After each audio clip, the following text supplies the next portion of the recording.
ನಾವು ಹೋಗ್ತಿರೋ place the most famous place in Tumakuru, DD hills, Devarayanadurga. ಸೂರ್ಯ ಆಗ್ಲೇ ಹುಟ್ಟಿ ಕೈ ಬೀಸಿ ಕರಿತಾ ಇದ್ದಾನೆ. ಸನ್ ರೈಸು ಸನ್ಸೆಟ್ ನೋಡೋದೇ ಒಂದು ಖುಷಿ. ಬೆಟ್ಟಕ್ಕೆ ನಮ್ಮ ಹುಡುಗರು ಖುಷಿ ಆದ್ರೂ ಹೋಗ್ತಾರೆ, ದುಃಖ ಆದ್ರೂ ಹೋಗ್ತಾರೆ, ಬೇಜಾರಾದ್ರೂ ಹೋಗ್ತಾರೆ. ರಕ್ಷಿತ್ ಶೆಟ್ಟಿ ಅವ್ರು ಹೇಳ್ದಾಗೆ ಹೋಗೋ ಪ್ಲೇಸ್ ಗಿಂತ ಹೋಗೋ ದಾರಿನೇ ಚೆನ್ನಾಗಿರುತ್ತಂತೆ. ಪ್ರಕೃತಿಯ ಸೌಂದರ್ಯಕ್ಕೆ ಮನಸೋಲದವರೇ ಇಲ್ಲ. ಭೂಮಿಯ ಮೇಲೆ ಮೊಟ್ಟ ಮೊದಲು ಸ್ಥಾಪಿತವಾದ ನರಸಿಂಹಸ್ವಾಮಿಯ ವಿಗ್ರಹವಿರುವ ಪುಣ್ಯಕ್ಷೇತ್ರವಿದು ಅಂತ ಹೇಳಿ ಇತಿಹಾಸದಲ್ಲಿ ಉಲ್ಲೇಖ ಇದೆ. ಈ ಎರಡು ಪ್ರಮುಖ ದೇವಾಲಯಗಳಿವೆ. ಇಂತ ಅದ್ಭುತವಾದ ಪ್ಲೇಸ್ಗಳು ನಮ್ಮ ಕರ್ನಾಟಕದಲ್ಲಿದೆ ಅಂದ್ಮೇಲೆ ಅದನ್ನ ಸ್ವಚ್ಛವಾಗಿ ಕಾಪಾಡ್ಕೊಳೋ ರೆಸ್ಪಾನ್ಸಿಬಿಲಿಟಿ ಸಹ ನಮ್ದೇ ಆಗಿರುತ್ತೆ.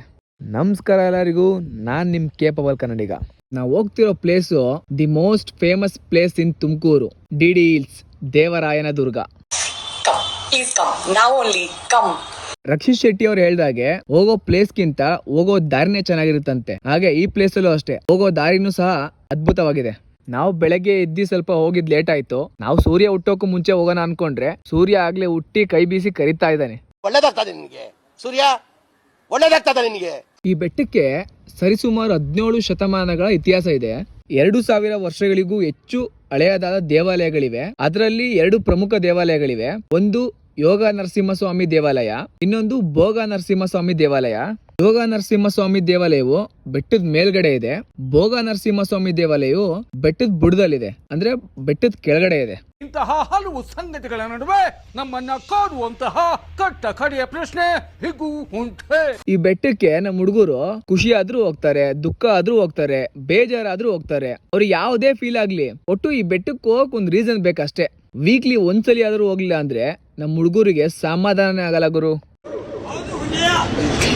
ಭೂಮಿಯ ಮೇಲೆ ಮೊಟ್ಟ ಮೊದಲು ಸ್ಥಾಪಿತವಾದ ನರಸಿಂಹಸ್ವಾಮಿಯ ವಿಗ್ರಹವಿರುವ ಪುಣ್ಯಕ್ಷೇತ್ರವಿದು ಅಂತ ಹೇಳಿ ಇತಿಹಾಸದಲ್ಲಿ ಉಲ್ಲೇಖ ಇದೆ. ಈ ಬೆಟ್ಟದ ಮೂಲ ಬಂದು ಹೊಯ್ಸಳರು. ಆ ನಂತರ ವಿಜಯನಗರ ಸಾಮ್ರಾಜ್ಯದ ಆಡಳಿತಕ್ಕೆ ಅಧೀನ ಆಯ್ತು. ಅದಾದ್ಮೇಲೆ 17ನೇ ಶತಮಾನದಲ್ಲಿ ನಮ್ಮ ಮೈಸೂರಿನ ರಾಜರಾದ ಚಿಕ್ಕ ದೇವರಾಜ ಒಡೆಯರ್ ಅವರ ಆಡಳಿತಕ್ಕೆ ಬಂದ್ಮೇಲೆ ದೇವರಾಯನ ದುರ್ಗ ಅಂತ ಹೇಳ್ಬಿಟ್ಟು ಮರು ನಾಮಕರಣ ಮಾಡಿದ್ರು. ಅದರ ಅರ್ಥ ದೇವರುಗಳ ಕೋಟೆ.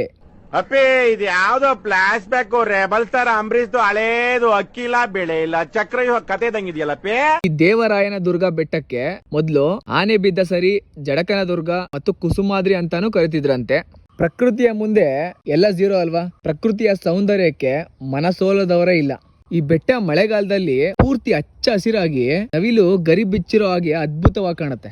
ಈ ಬೆಟ್ಟ ಮೇನ್ ಆಗಿ ದ್ರಾವಿಡ ಶೈಲಿಯ ವಾಸ್ತುಶಿಲ್ಪಕ್ಕೆ ಹೆಸರುವಾಸಿಯಾಗಿದೆ. ಈ ಬೆಟ್ಟದ ಹೈಟ್ ಬಂದು 3940 ಅಡಿ ಇದೆ ಅಂತೆ. ಈ ಬೆಟ್ಟದಲ್ಲಿ ಸನ್ ರೈಸು ಸನ್ಸೆಟ್ ನೋಡೋದೇ ಒಂದು ಖುಷಿ. ಕೆಲವೊಂದು ಪ್ಲೇಸೇ ಹಾಗೆ ಹೋಗೋಕೆ ದೂರ ಇರುತ್ತೆ, ಆದ್ರೆ ಮನ್ಸಿಗೆ ತುಂಬಾ ಹತ್ರ ಇರುತ್ತೆ.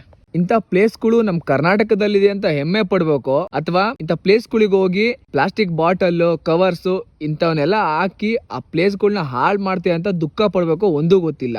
ಬಳಕೆ ಮಾಡಿ ಬೇಡ ಅಂತ ಹೇಳಲ್ಲ, ಆ ಬಳಕೆ ಮಾಡಿರೋದನ್ನ ತಗೊಂಡು ಮತ್ತೆ ವಾಪಸ್ ಹೋಗಿ, ಇಲ್ಲ ಪ್ರಾಪರ್ ಆಗಿ ಎಲ್ಲ ಹಾಕ್ಬೇಕು ಅಲ್ಲಿ ಹಾಕಿ. ಇಂಥ ಅದ್ಭುತವಾದ ಪ್ಲೇಸ್ಗಳು ನಮ್ ಕರ್ನಾಟಕದಲ್ಲಿದೆ ಅಂದ್ಮೇಲೆ ಅದನ್ನ ಸ್ವಚ್ಛವಾಗಿ ಕಾಪಾಡ್ಕೊಳೋ ರೆಸ್ಪಾನ್ಸಿಬಿಲಿಟಿ ಸಹ ನಮ್ದೇ ಆಗಿರುತ್ತೆ.